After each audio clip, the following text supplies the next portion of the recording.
Meus irmãos, nós estamos estudando aquilo que é chamado de as parábolas do reino. E na última oportunidade, nós vimos 2 das 4 últimas parábolas que foram expostas pelo nosso Senhor Jesus Cristo nesse contexto registrado por Mateus, que foram as parábolas do tesouro escondido e a parábola da pérola valiosa ou a pérola de grande valor. Nós vimos que estas 2 parábolas, elas são diferentes das anteriores que se tratavam a respeito do reino, porque elas lidavam com o humilde começo deste reino, a sua forma discreta de desenvolvimento e a aparente demora do retorno do rei, daquele que já reina. Estas, a do tesouro e da pérola, elas já lidam com a questão do valor inestimável do reino. Para muitos, o reino é um tesouro encontrado ao acaso.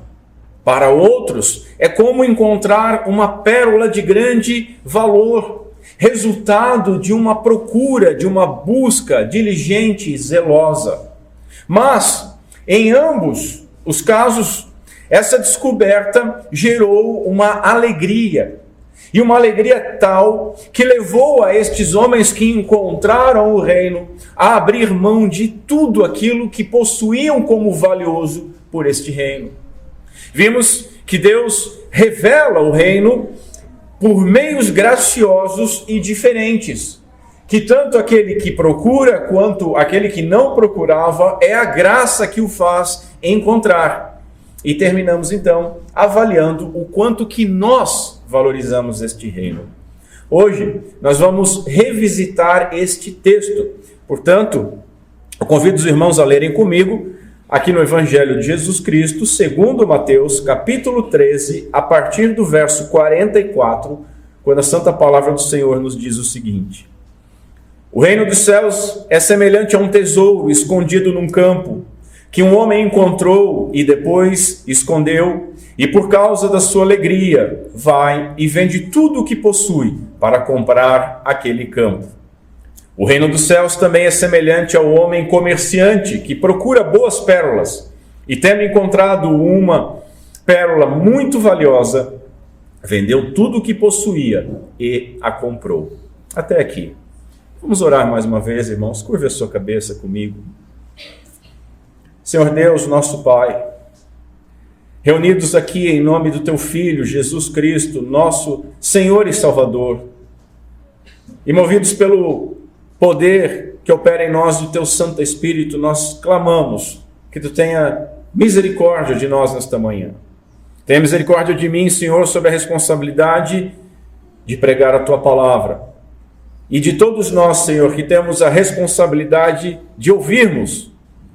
E pedimos que o Teu Santo Espírito nos dê capacidade de compreendermos aquilo que nós ouvirmos.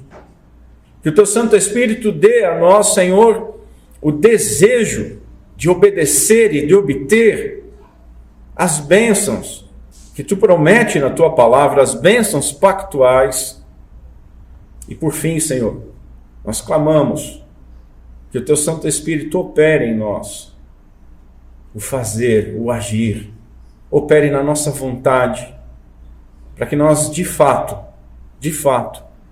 possamos demonstrar com a nossa vida que o Teu reino deve ser buscado antes de todas as outras coisas e é mais valioso que tudo.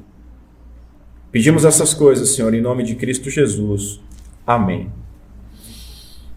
Meus irmãos, o nosso Senhor, Ele demonstrou que aqueles que encontraram e encontram o reino, eles têm uma grande alegria.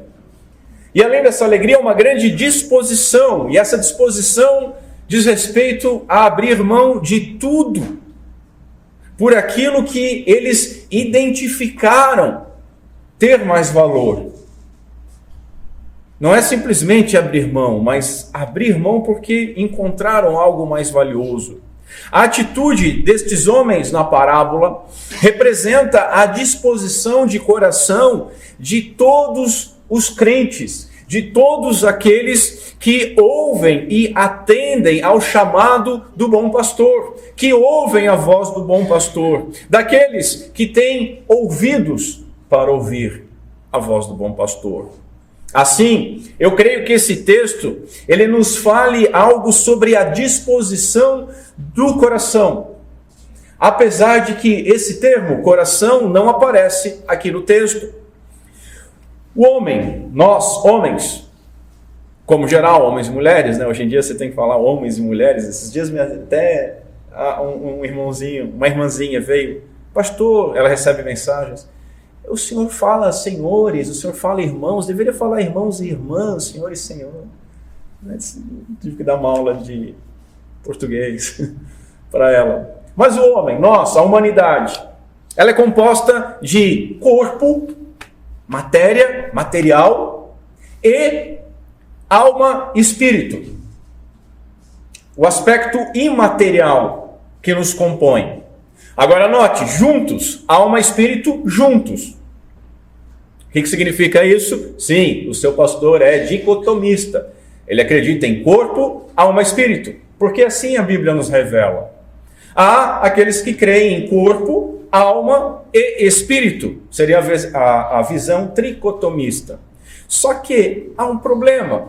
Porque essa doutrina ela vai ter que ser baseada em 2 versos, com uma interpretação não duvidosa, mas questionável ao menos, meio forçada.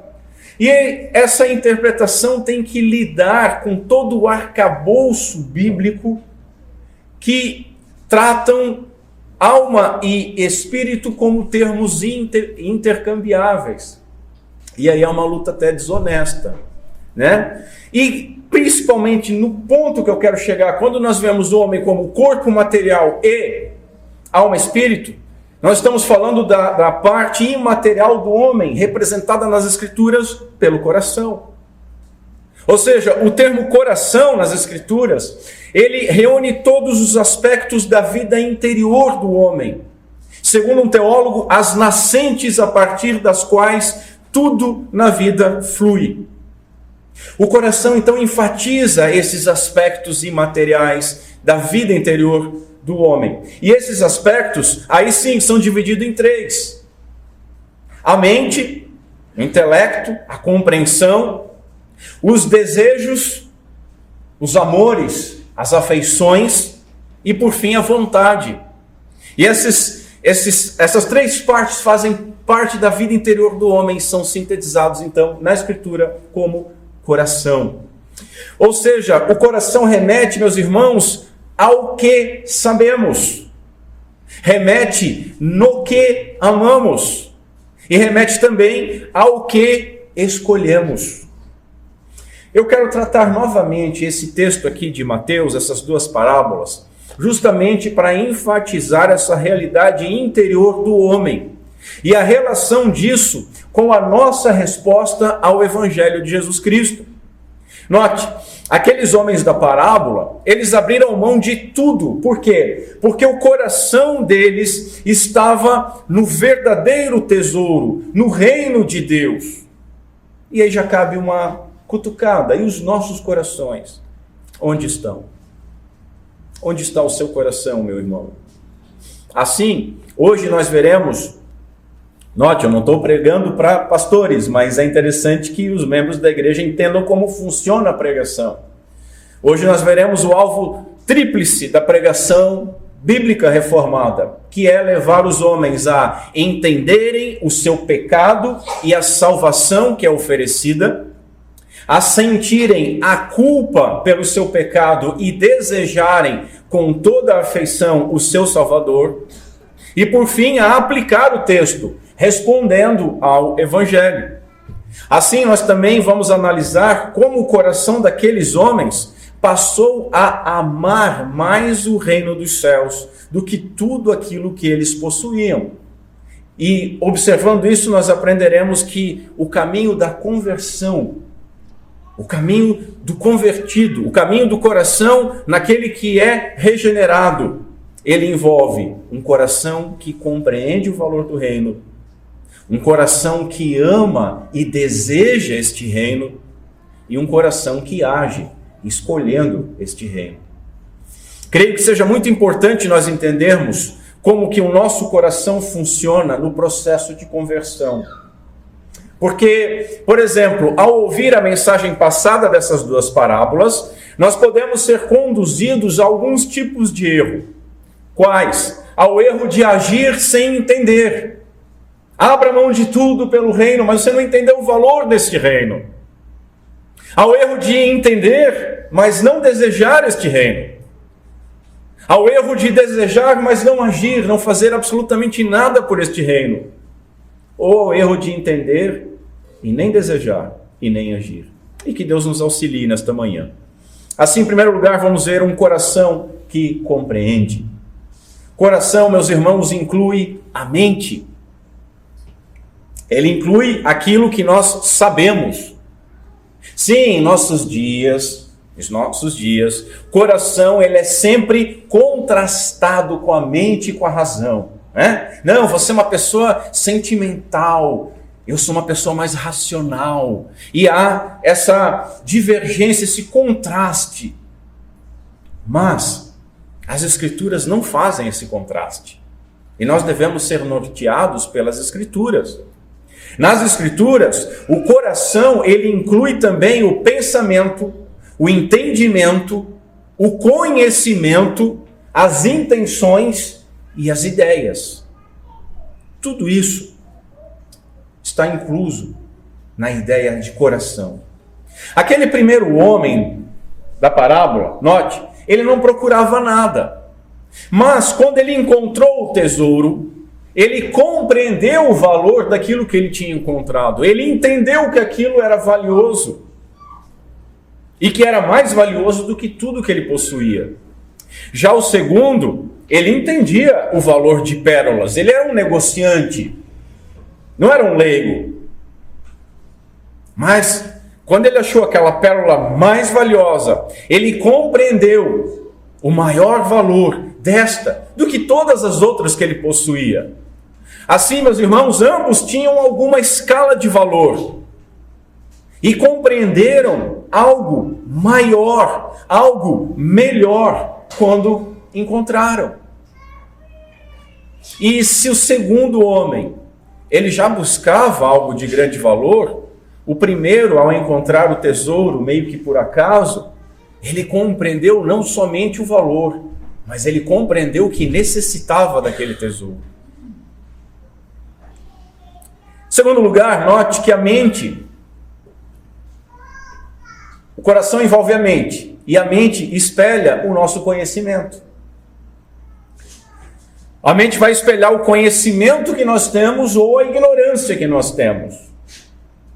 Porque é um tipo de não conhecimento. A mente vai espelhar a sabedoria ou a tolice. Muitos, quando encontram aquele tesouro do reino, pisam nesse tesouro. Desprezam esse tesouro. Passam longe desse tesouro. Ignoram esse tesouro. Outros, quando buscando algo de valor, encontram uma pérola valiosa, também a desprezam. Custa muito caro. Vai custar muita coisa para a minha vida. Note, os crentes não podem isso, não pode aquilo, não pode aquele outro. Já ouviu essa conversa? Não, isso aqui custa muito caro. E continuam procurando algo melhor e desprezam a mais valiosa das pérolas. Quando nós pregamos o evangelho a alguém, nós jamais devemos abordar diretamente o coração, ensinava o Dr. Lloyd Jones. E quão diferente é das pregações que nós ouvimos hoje, que são totalmente emotivas, totalmente para ir lá no coração, com teminha musical e tudo, para extrair uma lágrima e algumas notas de reais. Quando nós pregamos, nós também não devemos abordar diretamente a vontade. Sabe? Seja assim, faça assim, você tem que fazer isso, você tem que fazer aquilo. Não. O desejo de alguém deve ser influenciado primeiro pelo entendimento. Você tem que explicar o valor daquilo que você está falando, para que a pessoa possa desejar e então possa agir. Ou seja, primeiro a mente deve ser instruída. E pregação que não tenha instrução não é pregação. Da mesma forma, a pregação que só tenha instrução também não é. É uma aula, né? Primeiramente deve ser instruída. Por isso, meus irmãos, que eu repito isso constantemente, a boa nova do Evangelho, ela precisa incluir a má notícia da ira divina.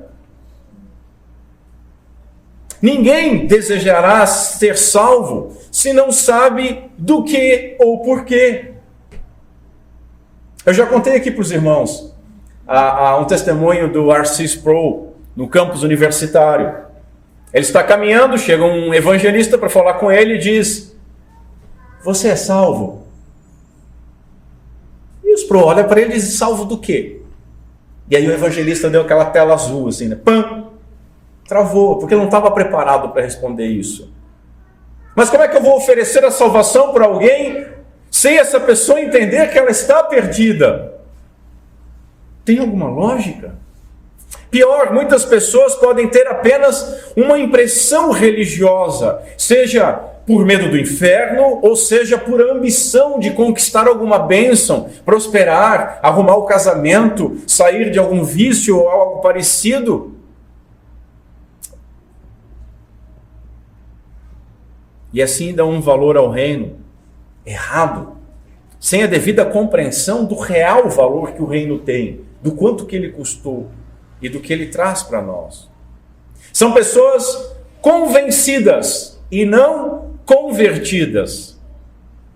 E sendo convencidas e não convertidas, continuam perdidas. E muitas dessas povoam as igrejas mundo afora. Povoam as igrejas. Elas estão dentro das igrejas. São pessoas que são tocadas pelo apelo de dê tudo, mas não entendem o valor daquilo que podem obter. São pessoas que são enganadas achando que o evangelho é para você prosperar, comprar um carro melhor e melhorar a empresa, ganhar mais. O que acontece com essas pessoas? Muitas delas, ou a maioria delas, volta atrás. Por quê? Porque estão com seus corações cheios de raízes, de espinhos, como nós vimos na parábola do semeador. Tem os seus corações divididos, que é o que os corações com espinhos, o solo com espinho representa. Nós vimos isso constantemente acontecer com artistas. Agora teve uma moça que se converteu, chorou, escreveu livro e doou os seus bens, se arrependeu, entrou na justiça para ter os bens e está fazendo filmes adultos produzidos pelo próprio filho. Não vou jogar pedra nela, não tem problema nenhum. Ela está fazendo o que a natureza dela pode fazer. Por quê? Porque ela foi convencida, não convertida. E continua perdida. Em terceiro lugar, precisamos compreender o valor do reino. Ele terá valor para nós quando nós entendermos o nosso estado, a nossa situação. Por isso que nós enfatizamos que o evangelho começa pela pregação da lei, começa pela pregação da nossa condição diante de Deus. É isso que Paulo faz em Romanos. Paulo lá em Romanos, ele dá o conceito de evangelho, versos 16 e 17 do capítulo 1. Depois ele pega todos nós pela mão e coloca diante de Deus e diz: olha, essa é a tua condição. A ira de Deus se revela constantemente sobre toda impiedade e injustiça de todo homem. Essa é a sua condição. Para compreendermos a nossa necessidade do evangelho, para compreendermos a nossa impossibilidade. Não há nada que nós possamos fazer enquanto nós achamos que podemos fazer alguma coisa. Não, Deus é soberano na salvação, mas aquele 1%. Não tem 1%. Deus faz tudo.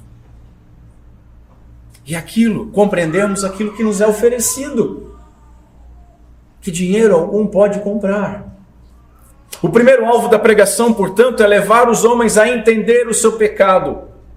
Levar a todos nós a entendermos o nosso pecado e entendermos que nós merecemos o inferno.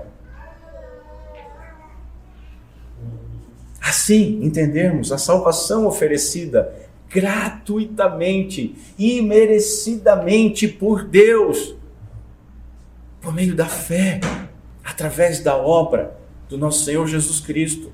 Assim, meus irmãos, nós podemos aprender também a respeito do verdadeiro arrependimento.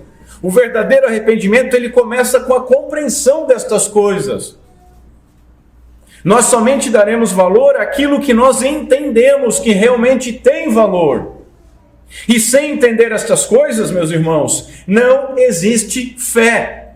Existe apenas crendice ou convencimento, ou alguma impressão religiosa, mas não uma convicção que nos leva a alegremente abrir mão de tudo que nós temos e valorizamos pelo reino dos céus. Jesus ensinou isso. Onde estiver o vosso tesouro, aí estará também o vosso coração. E para isso, meus irmãos, nós dependemos do Espírito Santo de Deus. Como o Senhor fala à frente, e quando Ele, o Espírito Santo, vier, o que Ele fará? Fará a gente rodar, fará a gente gritar, rugir como um leão? Não! Convencerá o mundo do pecado, da justiça e do juízo. E mais à frente o Senhor ainda diz: mas aquele Consolador, o Espírito Santo, que o Pai enviará em meu nome, esse vos ensinará todas as coisas e vos fará lembrar de tudo aquilo que eu vos tenho dito. Compreensão, mente, coração envolve isso. Em segundo lugar, vejamos um coração que ama. Poético. Porque, meus irmãos, o coração ele inclui o desejo. O coração do lavrador, na primeira parábola, ele podia estar satisfeito com as suas poucas posses. Tranquilo, estou levando a minha vida, tenho meu sustento, tenho meu trabalho, tá legal. Mas a vida dele estremece quando ele encontra o reino. E quando ele encontra aquele tesouro, ele desejou esse tesouro mais do que tudo aquilo que ele possuía. E às vezes tem aquele contraste, né? Veja, o jovem rico, ele vira as costas para o reino porque ele tinha muitas posses e amava muitas posses. A viúva pobre foi elogiada pelo Senhor porque deu tudo o que tinha e era quase que nada. Mas nós devemos ter maturidade suficiente para saber que aquilo que nós temos é valioso. Se você tem muito, ele tem muito. Mas se você tem pouco, bem pouco, aquele pouco tem um enorme valor para você. É ou não é? É o que você tem. Mas esse homem, ele achou algo que mudou, abalou, e ele desejou aquele tesouro. E ele esconde o tesouro e corre para vender tudo. O entendimento do valor daquele tesouro gerou o desejo neste homem. E um desejo que o nosso Senhor coloca como cheio de alegria para obter o tal tesouro. Ele não foi cabisbaixo, chutando, eu vou ter que abrir mão disso, eu vou ter que abrir mão daquilo. Poxa, será que não dá? Não, ele estava alegre. Ele estava alegre. Já o negociante de pérolas, ele abriu mão de todos os seus bens. Esse entra numa questão mais do jovem rico. Ele era negociante. Uma pessoa que vive negociando pérolas não é um pé rapado. É alguém que tem posses. E se vive negociando pérolas, ele tem pérolas também. Ele possuía várias. Mas tudo aquilo que ele tinha, todas as joias que ele possuía, não tinham mais valor para ele. Nem mesmo a sua segurança financeira, nem mesmo a sua capacidade de encontrar outras pérolas. Ele encontrou uma pérola tão valiosa e ele a desejou tanto que ele precisava tê-la. E para isso, ele vende tudo. Ele desejou tanto que ele precisava tê-la. E para sua alegria, bastava tê-la. Será que a nossa alegria basta é completa com o reino? Ou é o reino e mais alguma coisa? Naturalmente a gente vai dizer, não, é o reino, pastor. Tudo bem, então o que dá para tirar da nossa vida? Que nós vamos manter a alegria ainda com o reino. Ali você vai identificar o seu tesouro que você não quer abrir mão.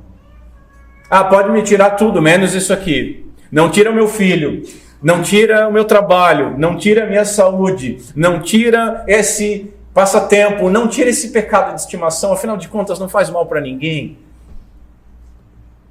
Segundo lugar, nós desejamos aquilo que nós amamos. Aquilo que nós desejamos é aquilo que nós realmente amamos. Nós estamos num mundo cheio de ódio e cheio de um discurso vazio de amor. Mais amor, por favor. Vem até na embalagenzinha de pão. Dá vontade de não comprar o pãozinho só por causa daquilo ali, né? Não, dá o pão aqui que eu levo debaixo do braço mesmo. Eu não quero esse negócio. Todo mundo fala em amor. E todo mundo ama. E é muito fácil. Nós vemos os jovens, adolescentes, aquela primeira fagulha de uma paixãozinha. Eu amo aquela pessoa, e eu amo isso, eu amo aquilo. Todo mundo ama. Mas, meus irmãos, aquilo que nós desejamos é aquilo que nós realmente amamos. Repito, onde estiver o vosso tesouro, ou seja, aquilo que você deseja, aí estará também o seu coração. O nosso coração está naquilo que é valioso para nós. E o que é valioso para nós? É a pergunta que nós devemos fazer. E por causa disso, é lá também que estará o nosso desejo. Aquilo que nós valorizamos, nós desejamos. E aquilo que nós desejamos é o que nós amamos. Os puritanos, eles enfatizavam muito o termo afeições. Afeições do coração. Aquilo que o coração deseja, se inclina, ama. Eles faziam muitas análises e as pregações eram sempre baseadas nessa análise das nossas afeições. Porque, meus irmãos, o estado do nosso coração, ele é revelado por aquilo que nós desejamos, pelas nossas afeições, por aquilo que nós valorizamos, por aquilo que nós buscamos, por aquilo que nós queremos. O estado do nosso coração é definido por aquilo que nos atrai, por aquilo que nós ansiamos com sede ou com fome interior. E é muito fácil nós cantarmos e dizermos, não, eu amo a Deus sobre todas as coisas. Você acorda com fome para ler a palavra de Deus? Você acorda com fome para falar com o Senhor? Durante o dia, você parou na fila do banco, parou no semáforo, ou está esperando alguma coisa esquentar no micro-ondas, ou mesmo no banho, o que você está pensando? Você está pensando em como que vai orar e viver uma vida mais piedosa, esperando que o Espírito Santo te santifique e você espelhe mais a Cristo Jesus nesse mundo, ou aguardando e ansiando quando você finalmente ver Cristo e ver como Ele é e ser transformado por Ele de uma vez, ou você fica, puxa, as minhas férias podiam ser assim, puxa, eu preciso daquele carro, eu tenho que baixar aquela música, eu preciso comprar pão.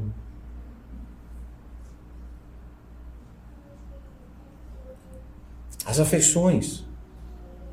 Eu afirmei na primeira exposição que vender tudo pelo reino não é sacrifício.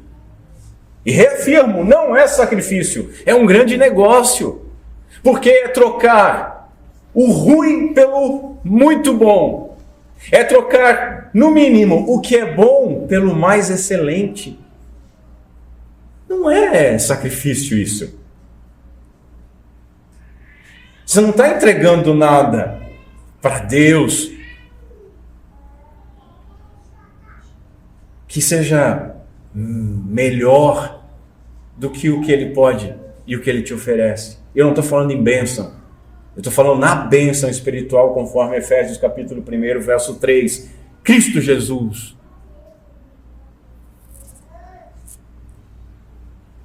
Isso envolve, para entender que abrir mão de coisas para o reino de Deus é um excelente negócio, isso envolve a compreensão, envolve a razão, envolve você entender essas coisas. Mas envolve também as suas afeições, os seus desejos. Veja, aqueles homens foram movidos pela alegria de abrir mão de tudo, para ter aquilo que desejavam, ansiavam, se inclinavam, amavam. Nossas afeições, meus irmãos, revelam aquilo que nós de fato desejamos. E devemos nos analisar. Nós encontramos ao menos tempo para ler a palavra de Deus. Encontramos tempo para meditar naquilo que nós lemos. Encontramos tempo para orar. Nós conseguimos abrir mão do domingo para guardar o dia do Senhor. Veja, eu não estou falando, vamos começar do domingo, guardar o dia do Senhor. Abrir mão dos seus passatempos, da sua atividade, do seu esporte, para as coisas de Deus. Vamos diminuir um pouco. Pelo menos para frequentar o culto público e solene, você consegue? Ou vamos apertar um pouco mais. Você, será que deseja e anseia tanto o reino que consegue sair 1 hora mais cedo da cama para estar às 9 horas da madrugada numa reunião de oração? Nós conseguimos abrir mão dos nossos gostos, das nossas opiniões, daquelas coisas que sempre foi feito assim, dos nossos prazeres, para obedecer, cultuar, buscar, honrar e amar o Senhor. Meus irmãos, estas coisas, elas revelam aquilo que nós desejamos. E elas podem revelar que nós desejamos outros tesouros que não o reino. Terceiro, nós precisamos então amar o reino. Nossos desejos revelam se nós verdadeiramente compreendemos o valor do reino, ok. E eles revelam se a nossa fé é verdadeira, ou se é uma fé vacilante, ou se é apenas uma profissão de fé vazia, convencida e não convertida. Nossos desejos revelam se nós amamos ao Senhor de todo o nosso coração, de toda a nossa alma, de todos os nossos pensamentos, como Jesus resume a lei. E se é assim, nós estamos habilitados para obedecer à completude da lei. Se amamos a Deus dessa maneira, estamos então habilitados para amar o próximo como a nós mesmos. Ou se os nossos corações são duros, como aquele primeiro solo na parábola do semeador, onde a semente do evangelho não conseguia nem penetrar. Ou se os nossos corações são pedregosos, aquele onde a semente até penetra e há uma empolgação e há pouca terra nesse coração e uma rocha por baixo e a pessoa explode de fé da noite para o dia. Mas quando vem as aflições, aquele mesmo sol que deveria servir para desenvolver começa a queimar, porque não tem raiz. Então, nós apresentamos uma fé que morre tão rápido quanto nasceu. Ou então, se nós estamos com o coração como aquele solo cheio de raiz de espinho, um coração dividido entre os prazeres do mundo, onde nós queremos manter certas coisas e o reino. Nós não queremos viver e não queremos ter o reino como a coisa mais valiosa. Nós queremos acrescentar o reino como um acessório à nossa vida. E é onde então a fé, ela é sufocada dentro dos nossos corações, que são uma fábrica de ídolos. Assim, o segundo alvo da pregação, meus irmãos, é levar os homens a sentirem, perceberem que são pecadores. Veja, não basta nós entendermos que todo homem é pecador. Isso é muito genérico. Não basta entender que todo homem merece o inferno. Isso é muito genérico. Nós temos que perceber que eu sou pecador. Eu mereço o inferno. E não há nada que eu possa fazer por mim mesmo para mudar isso. E assim desejar sair desta condição. Sair desta condição. Não adianta apenas dizer que, olha, você tem que amar a Deus. Não adianta apenas vir com aquelas pregações moralistas e dizer, você tem que abrir mão do pecado. É somente sentindo o quão abominável é o nosso pecado e quão gracioso é o nosso Senhor e Salvador, é que nós o desejaremos, é que nós o amaremos mais do que todas as coisas. Para isso, novamente, dependemos do Espírito Santo de Deus, conforme o Senhor falou. E quando Ele, o Espírito Santo, vier, convencerá o mundo do pecado, da justiça e do juízo. E quando Ele vier, convencerá. Irmãos, Ele veio. A profecia se cumpriu. O Senhor ascendeu aos céus e 40 dias depois, o Espírito Santo foi derramado. Em terceiro lugar, vamos ver um coração que escolhe. O coração inclui também a vontade. A vontade, pastor? A vontade. As nossas ações. Veja, Jesus afirmou o seguinte: do coração do homem procedem os maus pensamentos, mas procedem também as mortes, adultérios, fornicação, furtos, falsos testemunhos e blasfêmias.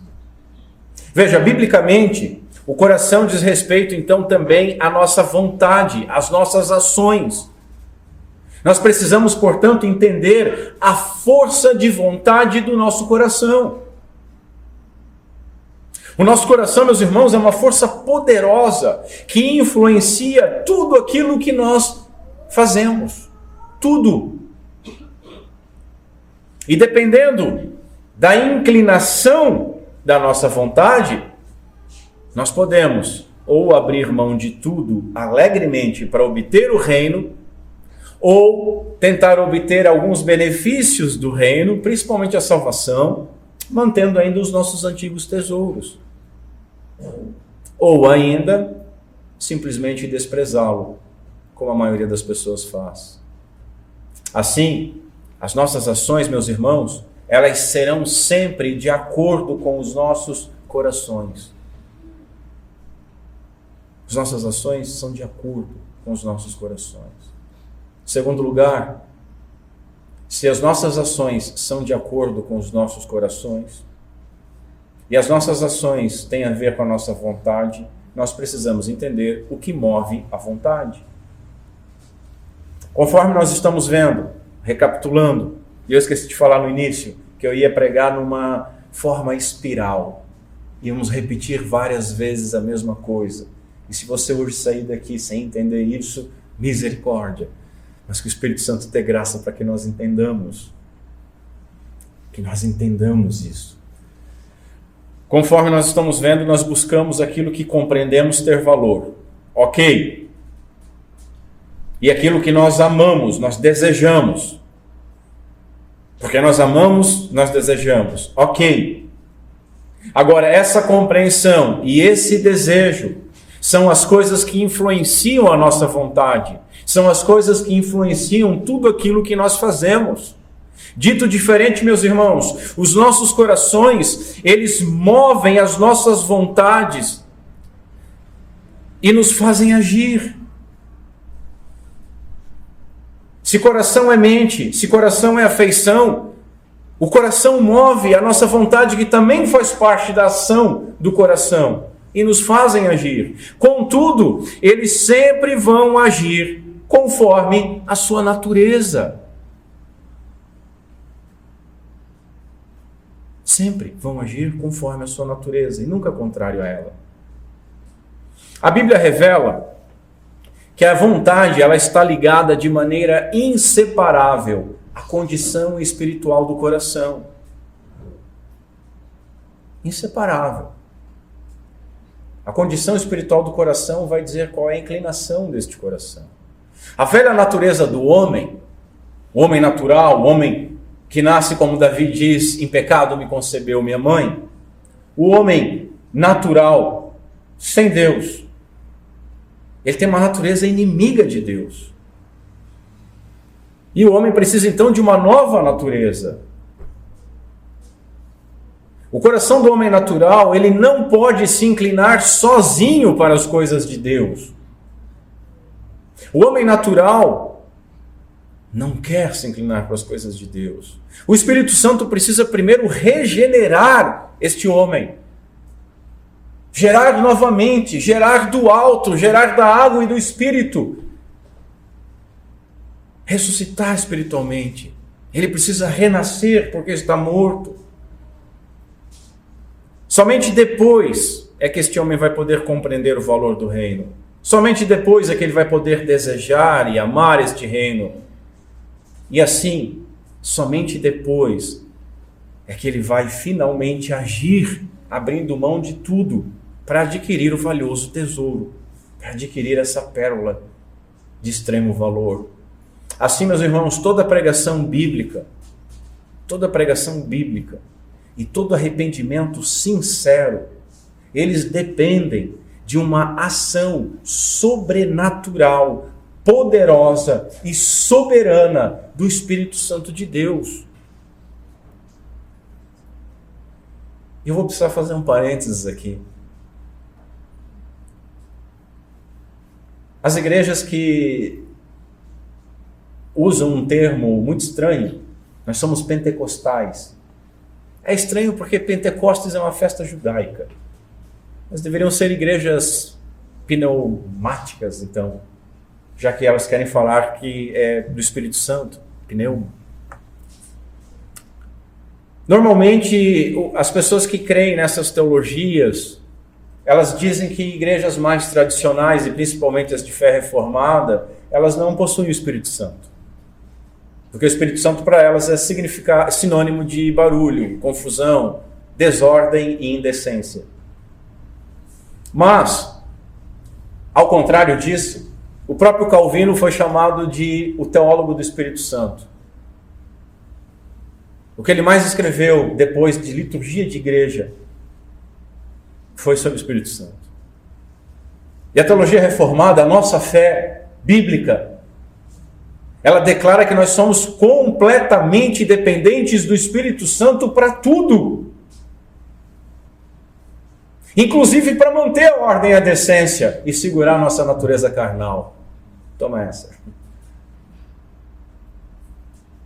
Sem essa obra sobrenatural, soberana e poderosa, o coração humano endurecido, impenitente do incrédulo, ele não pode ser chamado de verdadeiramente livre.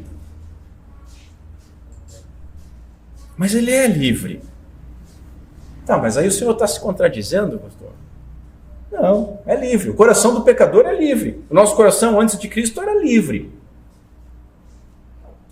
Mas era livre para agir conforme a nossa natureza. Você pega um peixe no oceano, você diz que esse peixe ele é livre ou não é para nadar? Ele tem liberdade? Tem. Mas tem total liberdade? Ele pode andar na beira-mar e pedir uma água de coco? Não, ele tem liberdade conforme a sua natureza, nas águas. Mas ele não pode voar como um pássaro. O homem natural, sem Deus, ele tem liberdade plena. E a liberdade dele é para pecar. A liberdade dele é para desprezar o reino. A liberdade dele é para trupicar no tesouro e dizer, puxa, saco, machuquei meu dedão. Jesus afirmou o seguinte, e conhecereis a verdade, e a verdade vos libertará. O verso mais mal usado nos últimos 6 anos da nossa nação. Misericórdia. Porque ele continua dizendo, se pois o Filho, que é Ele mesmo, Jesus Cristo, que é o caminho, a verdade e a vida, essa verdade, pois se o Filho que é a verdade vos libertar, então verdadeiramente sereis livres. Meus irmãos, eu clamo ao Pai para que o Espírito Santo aplique a graça e a justiça do nosso Senhor Jesus Cristo em todos que estão me ouvindo. Porque somente um coração regenerado poderá compreender o valor do reino. Somente um coração regenerado poderá desejar o reino E assim somente um coração regenerado poderá mover a vontade do homem para abandonar tudo por este reino, para servir com alegria a este reino, para obedecer à lei deste reino e para adorar o Deus e o Rei deste reino. Terceiro lugar, então, precisamos escolher o reino. Escolher, pastor, o papo terminando, né? Mas não é não. Precisamos escolher. A nossa vontade precisa se inclinar. Quantas pessoas, meus irmãos, tropeçam, pisoteiam e desprezam esse tesouro? E quantos outros alegremente se apropriam do reino? Quantas pessoas, apesar de procurarem uma vida inteira, como aquele jovem rico, a salvação, de procurarem a vida inteira algo de valor, desprezam a pérola mais valiosa quando encontram e viram as costas para ela, enquanto que outros abrem mão de tudo por ela. Por que isso? Porque a vontade não pode ser separada da condição espiritual do coração do homem. De maneira alguma. E diante disso, nós devemos avaliar a condição dos nossos corações. Qual o valor que o seu coração, o meu coração, dá ao reino de Deus? Quanto ele deseja obter este reino? Quanto que ele deseja ter Cristo como Senhor? Note. Jesus é Senhor e Salvador. Você não pode ter Jesus Cristo como Salvador sem ter Ele como Senhor. Ele não vai te salvar se você não for servo dEle. Em Novo Testamento, a proporção é absurda da quantidade que a Bíblia chama Jesus de Senhor, muito maior do que chama Ele de Salvador.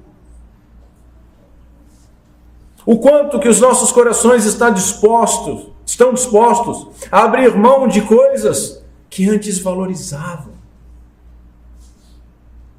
para obter esse reino.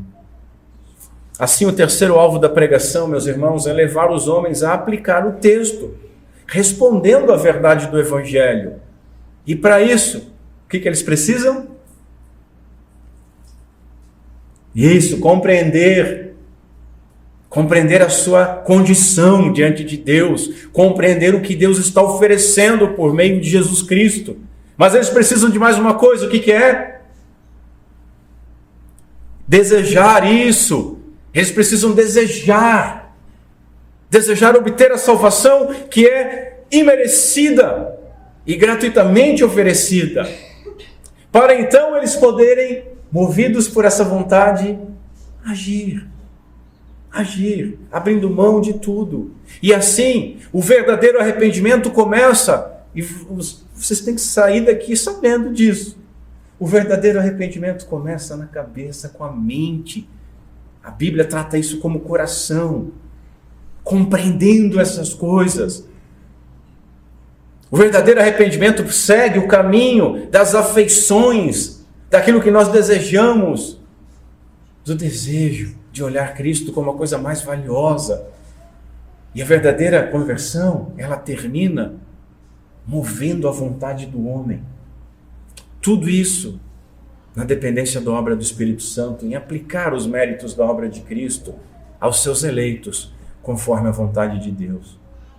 Para concluir, meus irmãos, o coração do homem, a sua natureza interior, é uma unidade composta por mente, desejo e vontade. Por que eu falei tudo isso? Por algumas razões, eu vou dar 3 como aplicações. Primeiro, porque há uma chance muito grande, inclusive aqui no nosso meio, de terem pessoas que foram enganadas, que estão enganadas por conversões falsas. Quando a pregação não faz esse caminho, mente, desejo, sentimento e vontade, quando aquele que fez a profissão pública de fé, ele não compreendeu a mensagem que ele disse crer, quando ele não sentiu a sua própria condição diante de Deus como condenado e justamente debaixo da ira do Senhor, quando ele não desejou realmente viver para Cristo, e quando por fim ele não tem a sua vontade tão movida por essa afeição e compreensão. Quem está vivendo desta forma pode estar na igreja há 1000 anos, mas está só convencido, não está convertido. Mensagens que só instruem não mudam pessoas. Mensagens que apenas mandam amar não fazem ninguém amar. Mensagens que apenas dizem faça isso e faça aquilo não movem ninguém a fazer algo mais do que uma semana, talvez um mês. Sabe daqueles congressos? Eu não vou mais pecar. Até chegar no estacionamento. Quem foi o abençoado que botou esse carro aqui? Não é assim que funciona. Foi por isso que eu quis tratar novamente esse texto, para enfatizar essa realidade interior do homem, e enfatizar a relação disso com a nossa resposta ao Evangelho. Primeiro, precisamos entender com a mente, depois ter afeições e desejos modificados por aquilo que entendemos, para assim, por fim, ter essas coisas influenciando a nossa vontade. Qualquer atitude, qualquer pregação que não respeite esta ordem lógica está fadada ao emocionalismo ou aos votos de tolo, numa profissão de fé falsa que não se sustém. Segunda aplicação, ou segunda razão por que eu quis falar tudo isso nesta manhã, para engrandecer ao nosso Deus triuno. Porque nós dependemos do Espírito Santo. Veja, toda a Trindade trabalha na nossa salvação. O Pai elegeu cada um dos seus e determinou aonde que cada um iria encontrar este tesouro ou esta pérola. Uns sem buscar, outros buscando durante um tempo. O Filho é aquele que veio para obedecer completamente a lei e pagar a nossa dívida. O Filho, assim, é o mais precioso tesouro e a sua salvação a mais preciosa das pérolas. E é o Espírito Santo quem aplica os méritos de Jesus Cristo aos homens. Assim, nós pregamos para que todos compreendam, mas somente aquele que foi regenerado pelo Espírito Santo de Deus pode compreender as coisas espirituais. Nós pregamos para que todos desejem a salvação e para que todos amem o Senhor sobre todas as coisas, mas somente aquele que foi regenerado pelo Espírito Santo pode desejar estas coisas. Nós pregamos para que todos se arrependam e abram mão de tudo, principalmente dos seus pecados, para ter Jesus Cristo como Senhor e Salvador e para que entrem no reino. Mas somente aquele que foi regenerado pelo Espírito Santo, segundo Jesus falou para Nicodemos, pode ver o reino, quanto mais compreender, desejar e querer entrar. Nós dependemos do Espírito Santo de Deus e glória a Deus por isso. Porque se nós queremos uma coisa bem feita, nós temos que fazer. E Deus, na sua plano de salvação maravilhoso, Ele faz. Pai, Filho, Espírito Santo, trabalhando por nós. E quando Ele vier, disse Jesus, quando o Espírito Santo vier, convencerá o mundo do pecado, da justiça e do juízo. Terceira razão por que eu falei tudo isso e terceira aplicação para nós encerrarmos. Porque eu desejo fortalecer a fé dos senhores. E para fortalecer a fé, nós precisamos primeiro provar esta fé. Colocar ela no fogo. Dar umas marretadas nela para ver, para cair a ferrugem e para ver se tem uma solda celeste. Abrir mão de tudo pelo reino, meus irmãos, não é fazer um voto de pobreza. Eu falei isso na outra oportunidade. Nem abrir mão dos nossos pertences. Abrir mão de tudo pelo reino é abrir mão do poder que estas coisas exercem sobre a nossa vida. É compreender que essas coisas são bênçãos de Deus para nós usarmos, nada mais. É compreendermos que nós devemos desejar não estas bênçãos, mas o doador delas.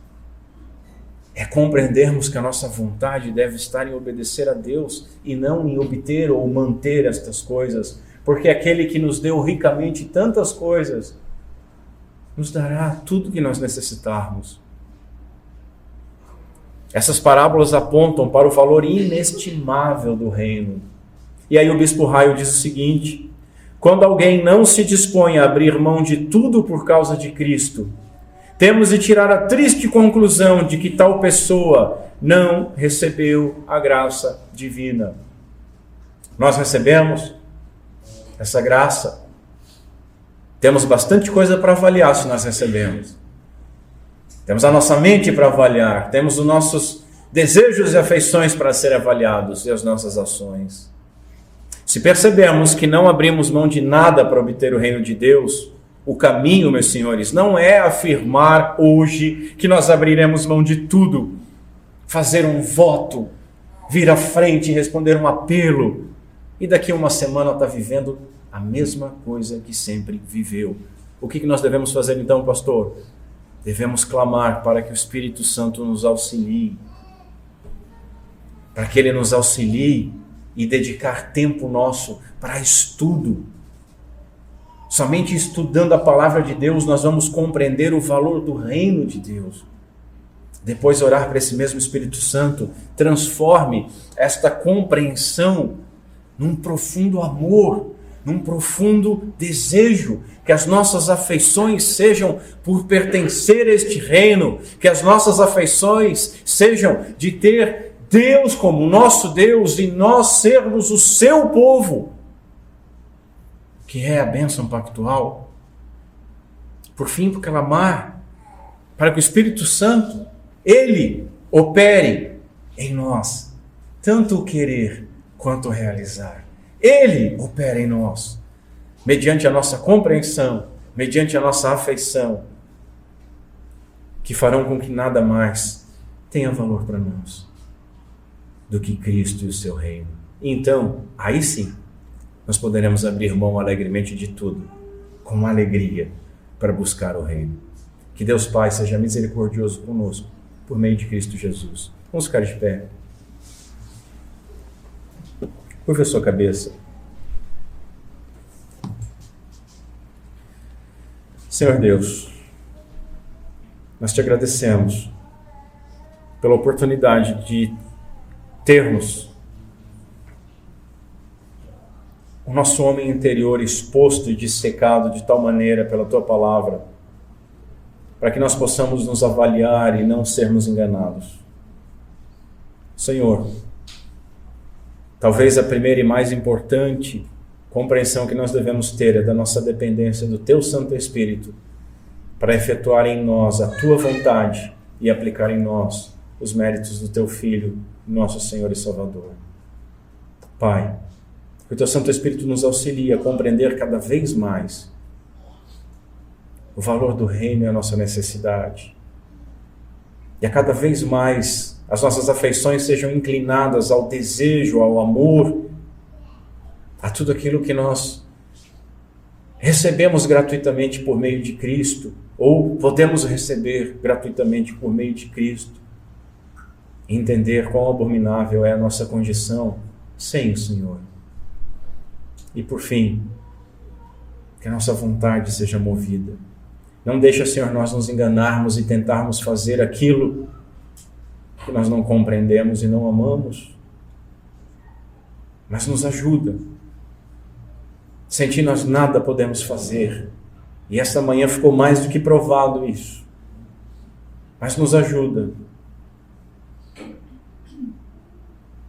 Nos ajuda, Senhor. Abre os nossos olhos, abre os olhos dos nossos corações, transforma para a glória do teu santo nome. Em nome de Cristo Jesus nós oramos. Amém. Glória a Deus.